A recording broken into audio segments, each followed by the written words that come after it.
ബംഗ്ലാദേശിൽ കഴിഞ്ഞ 2-3 ദിവസമായി വളരെ വലിയ പ്രക്ഷോഭങ്ങൾ നടന്നുകൊണ്ടിരിക്കുകയാണ്. അതവിടെ ഇസ്കോൺ എന്ന് പറയുന്ന സന്യാസി സമൂഹത്തിലെ പ്രമുഖനായ ഒരു സന്യാസിയെ കൃഷ്ണദാസ് എന്ന് പറയുന്ന ചിന്മയ കൃഷ്ണദാസ് എന്ന് പറയുന്ന അദ്ദേഹത്തിനെ അറസ്റ്റ് ചെയ്തതിൽ പ്രതിഷേധിച്ച് നടക്കുന്ന പ്രതിഷേധമാണ്. ഒരുപക്ഷെ ബംഗ്ലാദേശിനെ പിടിച്ചു കുലുക്കിക്കൊണ്ടുള്ള ഒരു പ്രതിഷേധമാണ് അവിടെ നടക്കുന്നത്. ന്യൂനപക്ഷമാണെങ്കിലും അവിടെ ഏറ്റവും വളരെ ന്യൂനപക്ഷമാണ് അവിടുത്തെ ഹിന്ദുക്കളും മറ്റ് മതക്കാരും, മുസ്ലിം അല്ലാത്ത മറ്റു മതക്കാരും. എങ്കിൽ പോലും ആ ന്യൂനപക്ഷം ആണെങ്കിൽ പോലും അവരവിടെ ശക്തമായ ഗവൺമെന്റിനെ പിടിച്ചു കുലുക്കുന്ന തരത്തിലുള്ള പ്രക്ഷോഭങ്ങളും പ്രതിഷേധങ്ങളുമാണ് അവിടെ നടന്നുകൊണ്ടിരിക്കുന്നത്. എന്തായാലും അതിൻ്റെ ഭാഗമായിട്ട് ഈ ഇസ്കോൺ എന്ന സംഘടന ഒരു മതമൗലികവാദ സംഘടനയാണെന്നും അതിനെ നിരോധിക്കണമെന്നും ആവശ്യപ്പെട്ട് ബംഗ്ലാദേശ് ഗവൺമെന്റ് തന്നെ കോടതിയെ സമീപിച്ചിരുന്നു. പക്ഷേ കോടതി അത് അംഗീകരിച്ചിട്ടില്ല. അങ്ങനെ മതമൗലിക സംഘടനയെന്ന് ആരോപിച്ചിരിക്കുന്ന ഈ സംഭവത്തിനെ അങ്ങനെ നിരോധിക്കാൻ കഴിയില്ല. അതിനെ മതമൗലികവാദ സംഘടന എന്ന് പറയാൻ കഴിയില്ല. അത് ഇന്റർനാഷണൽ ലെവലിൽ പ്രവർത്തിക്കുന്ന ഒരു സന്യാസിമാരുടെ സംഘടനയാണ്. അതിനെ നിരോധിക്കാൻ കഴിയില്ല എന്നാണ് ഇപ്പോൾ ധാക്ക ഹൈക്കോടതി ഉത്തരവ് പുറപ്പെടുവിച്ചിരിക്കുന്നത്. അത് ബംഗ്ലാദേശ് ഗവൺമെന്റിന് നല്ലൊരു തിരിച്ചടിയായി എന്ന് തന്നെയാണ് കണക്കാക്കുന്നത്. മതമൗലികവാദ സംഘടന എന്ന് ആരോപിച്ചാണ് ഇസ്കോണിനെ നിരോധിക്കണമെന്ന് കോടതിയിൽ അവിടെ ഗവൺമെന്റ് ആവശ്യപ്പെട്ടത്.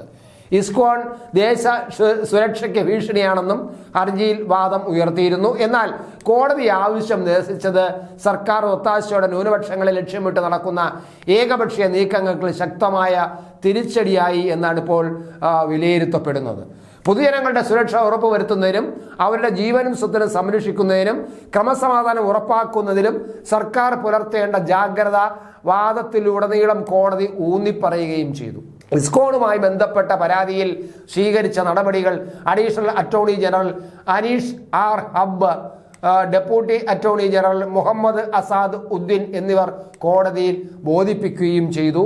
കോടതി നടന്ന സംഭവങ്ങളാണ്. അഭിഭാഷകനായ സെയ്ഫുൾ ഇസ്ലാം ആലിഫ് കൊല്ലപ്പെട്ടതുമായും ഇസ്കോണിന്റെ പ്രവർത്തനങ്ങളുമായും ബന്ധപ്പെട്ട് 3 കേസുകൾ രജിസ്റ്റർ ചെയ്തതായി ഇവർ പറഞ്ഞിരുന്നു. 33ഓളം ആളുകളെ അറസ്റ്റ് ചെയ്തിട്ടുണ്ടെന്നും കോടതി അറിയിച്ചു.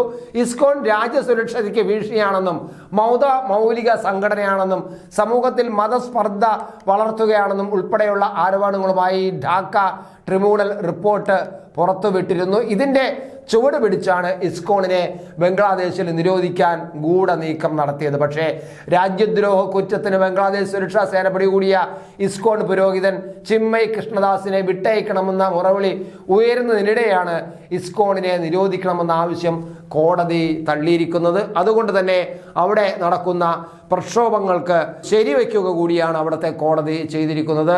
ഈ വിട്ടയക്കാതിരിക്കാൻ ഇനി സർക്കാരിന് കഴിയില്ല. ആ അവസ്ഥയിലേക്കാണ് ബംഗ്ലാദേശ് സർക്കാർ പോകുന്നത്.